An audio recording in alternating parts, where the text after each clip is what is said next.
एक खुशहाल परिवार, करोड़ों की जमीन, 15 साल पुराना रिश्ता और 2 मासूम बच्चे। फिर एक रात अचानक पति की मौत हो जाती है। पत्नी रो रो कर सभी को बताती है कि उसकी तबीयत अचानक बिगड़ गई थी। नमस्कार, आदाब, सत श्री अकाल दोस्तों। एक बार फिर आप लोगों का स्वागत है द हिडन ट्रूथ कहानी के इस एपिसोड में।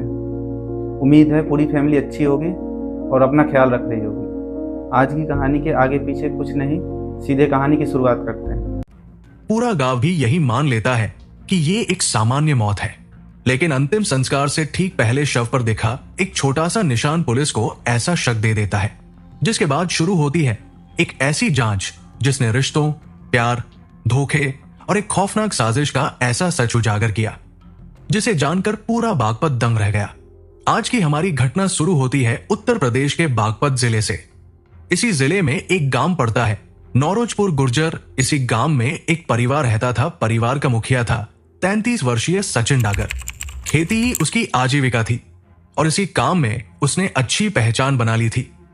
लगभग 9 बीघा अपनी जमीन होने के साथ साथ वो करीब 60 बीघा अतिरिक्त जमीन भी ठेके पर लेकर खेती करता था। मेहनत और लगन की बदौलत उसकी आर्थिक स्थिति काफी मजबूत थी।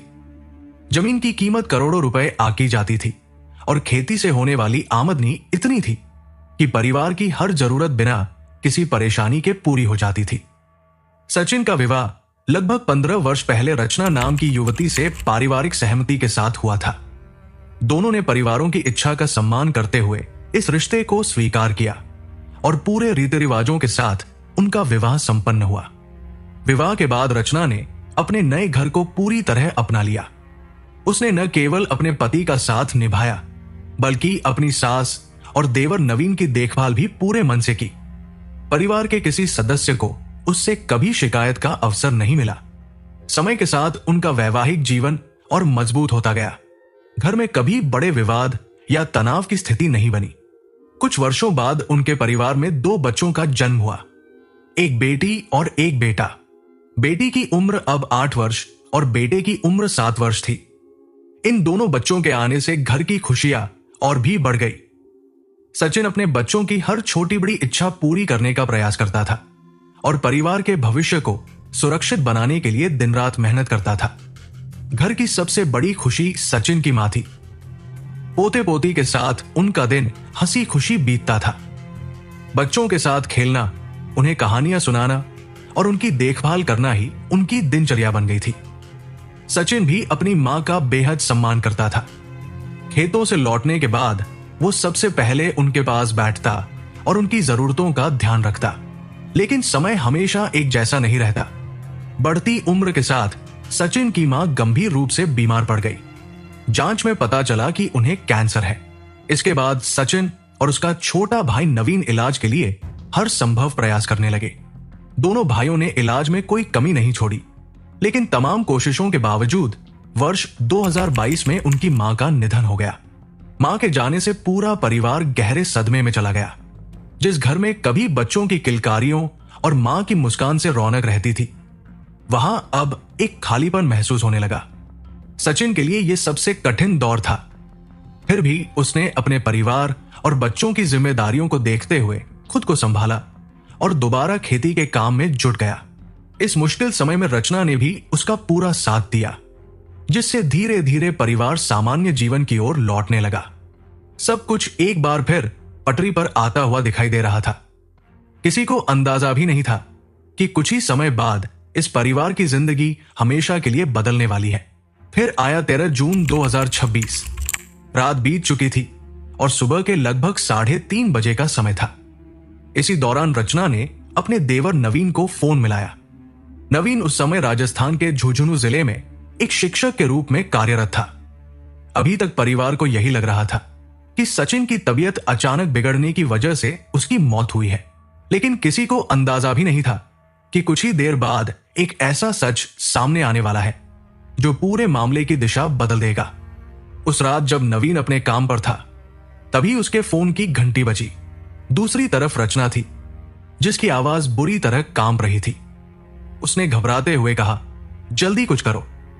सचिन की हालत बहुत खराब हो गई है। वो बिल्कुल भी प्रतिक्रिया नहीं दे रहे हैं। मुझे समझ नहीं आ रहा कि क्या करूं।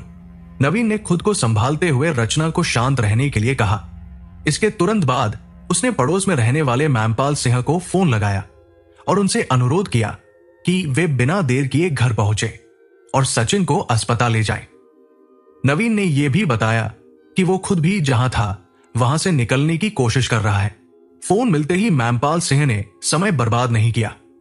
उन्होंने आसपास के 2-3 लोगों को साथ लिया और सीधे सचिन के घर पहुंच गए। वहां का दृश्य देखकर सभी सन्न रह गए। सचिन बिस्तर पर बिल्कुल निश्चल पड़े थे। उनके शरीर में किसी तरह की कोई हरकत नहीं थी। स्थिति की गंभीरता को देखते हुए सभी ने मिलकर सचिन को कार में बैठाया और सबसे पहले पास के एक अस्पताल ले गए। डॉक्टरों ने जांच करने के बाद उनकी हालत गंभीर बताते हुए उन्हें दूसरे अस्पताल रेफर कर दिया। उम्मीद की एक आखिरी किरण के साथ सचिन को तुरंत दूसरे अस्पताल पहुंचाया गया, लेकिन वहां डॉक्टरों ने जांच के बाद वो खबर सुनाई जिसने पूरे परिवार को तोड़कर रख दिया। उन्होंने बताया कि सचिन अब इस दुनिया में नहीं रहे।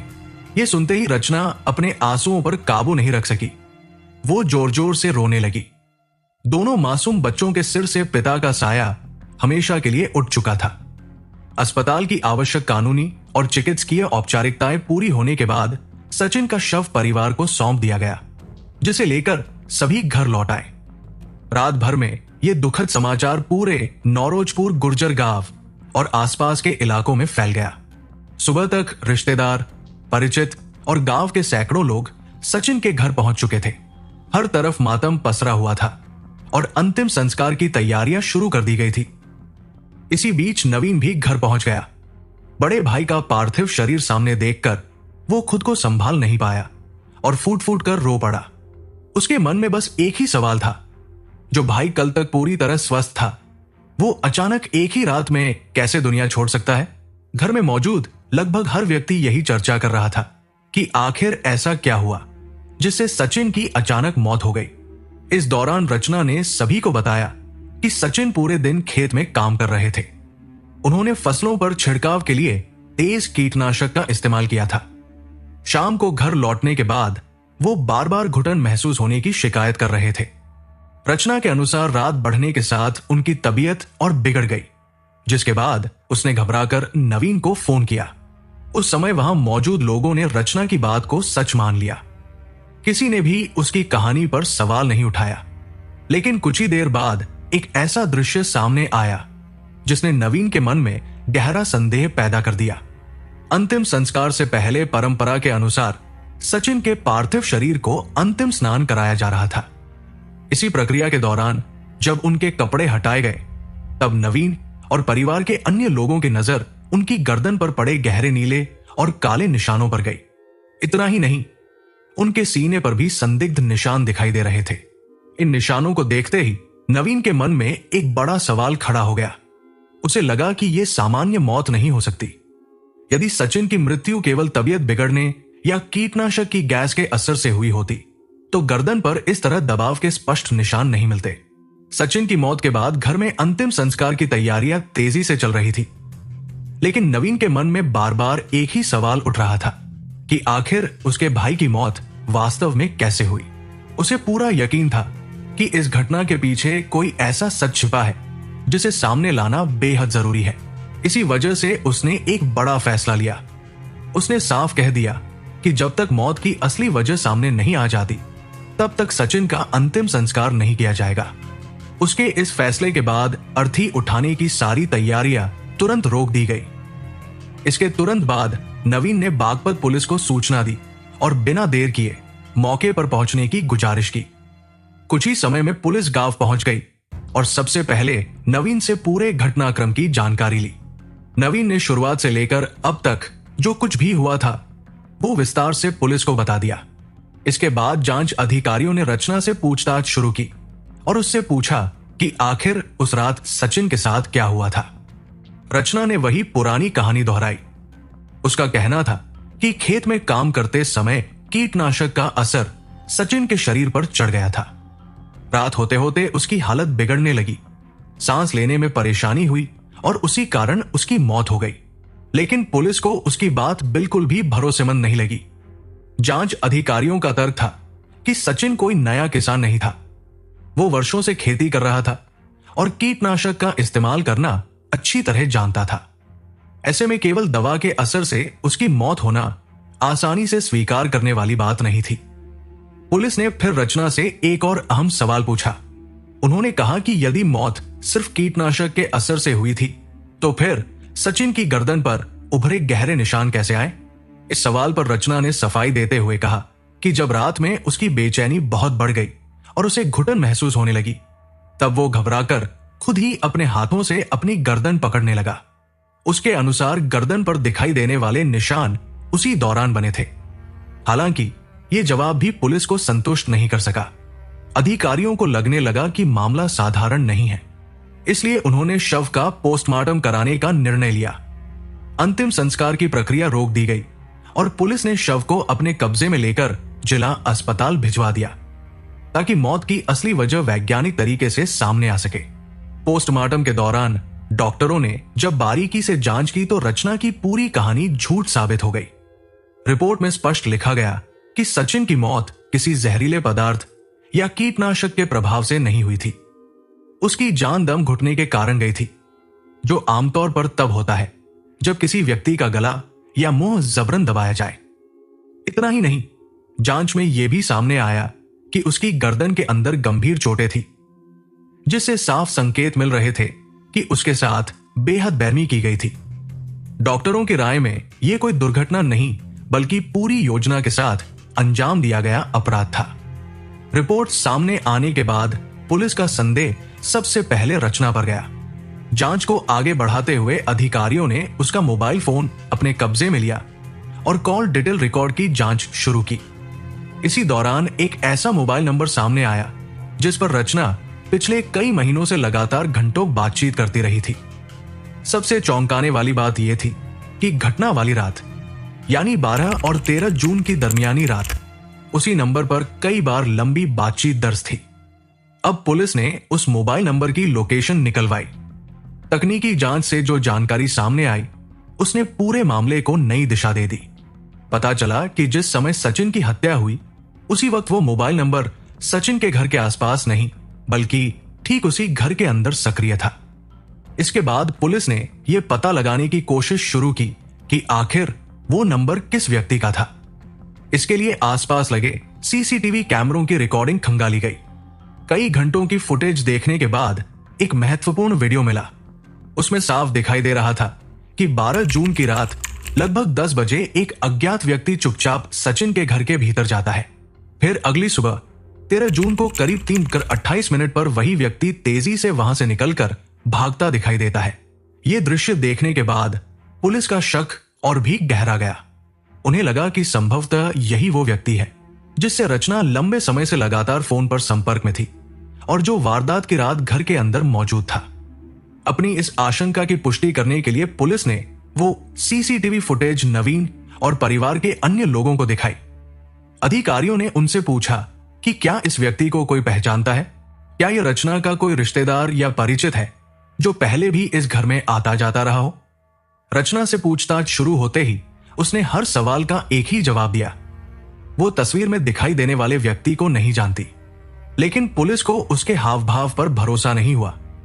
लगातार पूछताछ और सख्ती के बाद आखिरकार वो टूट गई। उसने स्वीकार किया कि तस्वीर में मौजूद युवक का नाम सोनू है, जो बागपत जिले के रंछार गांव का रहने वाला है और वही उसका प्रेमी है। रचना ने बताया कि साल 2025 में उसकी सोनू से सोशल मीडिया के जरिए पहचान हुई थी। शुरुआत इंस्टाग्राम पर सामान्य बातचीत से हुई। धीरे धीरे दोनों ने एक दूसरे के मोबाइल नंबर साझा किए और फिर घंटों फोन पर बातें होने लगी। सोनू खुद को मर्चेंट नेवी का बड़ा अधिकारी बताता था। वो दावा करता था कि उसकी हर महीने लाखों रुपए की कमाई होती है और नौकरी के सिलसिले में वो कई देशों की यात्रा करता है। अपनी बातों से उसने रचना के मन में एक नई और आलीशान जिंदगी के सपने भर दिए। समय बीतने के साथ ये दोस्ती प्रेम संबंध में बदल गई। रचना को लगने लगा कि सोनू ही उसकी जिंदगी का असली साथी है। वो अपने 15 साल पुराने वैवाहिक जीवन और परिवार से धीरे धीरे भावनात्मक रूप से दूर होती चली गई। जब सचिन खेतों में काम करने जाता तब रचना अक्सर सोनू से लंबी लंबी बातें करती। मौका मिलने पर दोनों चोरी छिपे मुलाकात भी करने लगे। जांच के दौरान यह भी सामने आया कि दोनों का रिश्ता काफी आगे बढ़ चुका था। इधर घर में भी बदलाव साफ दिखाई देने लगा। रचना पहले की तरह घर और बच्चों पर ध्यान नहीं देती थी। उसका अधिकांश समय मोबाइल पर बीतने लगा। वो किसी से छिपकर फोन पर बातें करती और जैसे ही सचिन कमरे में आता तुरंत कॉल काट देती।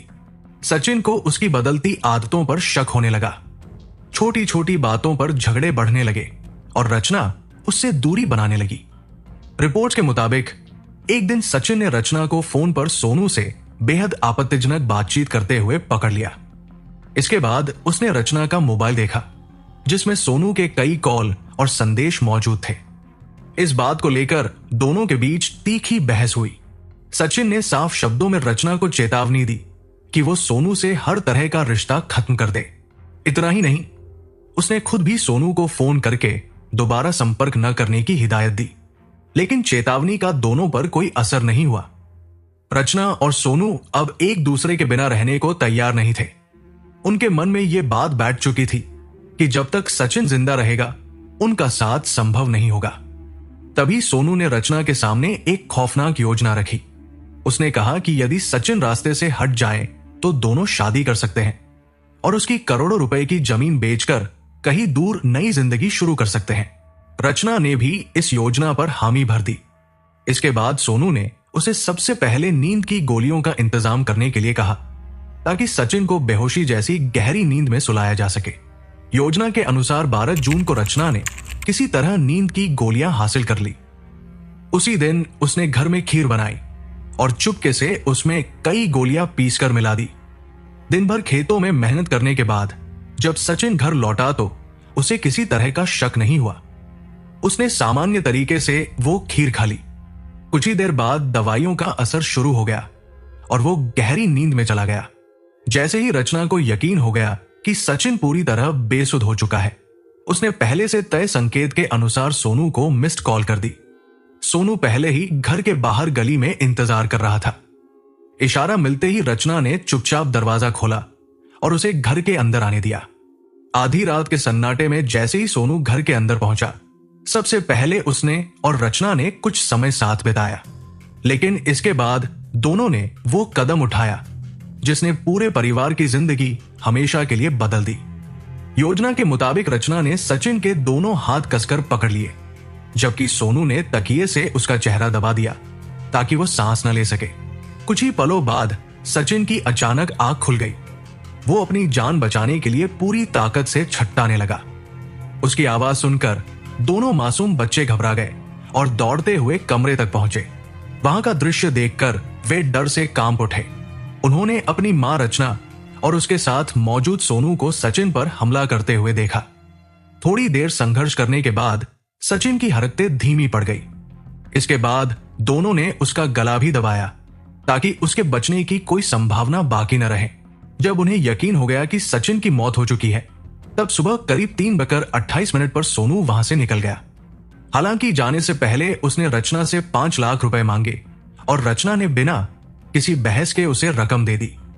सोनू के जाते ही रचना ने नवीन को फोन लगाया और झूठी कहानी सुनाते हुए कहा कि सचिन की अचानक तबीयत बिगड़ गई है। इसके बाद जो घटनाएं सामने आई उनकी जानकारी हम पहले बता चुके हैं। जांच आगे बढ़ी तो पुलिस के सामने सोनू की असली पहचान भी उजागर हो गई। जिस व्यक्ति ने खुद को नेवी ऑफिसर बताकर रचना का भरोसा जीता था, वो वास्तव में कोई नेवी अधिकारी नहीं था। जांच में पता चला कि वो मर्चेंट नेवी का अफसर होने का झूठा दावा करता था। वर्दी जैसी तस्वीरें सोशल मीडिया पर डालता था और इसी झूठी पहचान के सहारे महिलाओं से दोस्ती करता था। भरोसा जीतने के बाद वो उनसे पैसे ऐंठ कर उन्हें ब्लॉक कर देता था। पुलिस के अनुसार रचना भी इसी झांसे का शिकार बनी। सचिन की हत्या के बाद सोनू 5 लाख रुपए लेकर फरार हो गया और अपना मोबाइल फोन भी बंद कर दिया ताकि उसकी लोकेशन का पता न चल सके। लेकिन पुलिस की अलग अलग टीमें लगातार उसकी तलाश में जुटी रही। आखिरकार उसे गिरफ्तार कर लिया गया। कोर्ट में पेशी और रिमांड की प्रक्रिया पूरी होने के बाद उसे न्यायिक हिरासत में जेल भेज दिया गया। रचना भी फिलहाल जेल में बंद है। इस पूरे मामले में सबसे अहम गवाही उन्हीं 2 मासूम बच्चों की रही जिन्होंने अपनी आंखों से पूरी घटना देखी थी। उन्होंने पुलिस को वही बताया जो उस रात उनके सामने हुआ था। बच्चों के बयान, सीसीटीवी फुटेज और पोस्टमार्टम रिपोर्ट जैसे सबूतों के आधार पर पुलिस अब अदालत में मजबूत चार्जशीट पेश करने की तैयारी कर रही है, ताकि दोनों आरोपियों को कानून के मुताबिक कड़ी से कड़ी सजा मिल सके। यह मामला एक बड़ी सीख भी देता है। सोशल मीडिया पर दिखाई देने वाली हर चमक सच्चाई नहीं होती। कई लोग झूठी पहचान बनाकर दूसरों का भरोसा जीतते हैं और फिर उनका फायदा उठाते हैं। इसलिए इंटरनेट पर किसी अनजान व्यक्ति की बातों पर बिना जांच पड़ताल के भरोसा करना खतरनाक साबित हो सकता है। साथ ही किसी भी रिश्ते या लालच के कारण अपने परिवार के साथ विश्वासघात करना अंततः विनाश की ओर ही ले जाता है। गलत रास्ता चाहे कुछ समय के लिए आसान लगे, लेकिन उसका अंत हमेशा बुरा ही होता है। यह वीडियो सच्ची घटनाओं से प्रेरित है। इसका उद्देश्य किसी की भावनाओं को ठेस पहुंचाना नहीं, बल्कि समाज में बढ़ते अपराधों के प्रति जागरूकता फैलाना है। हम किसी भी प्रकार की हिंसा का समर्थन नहीं करते,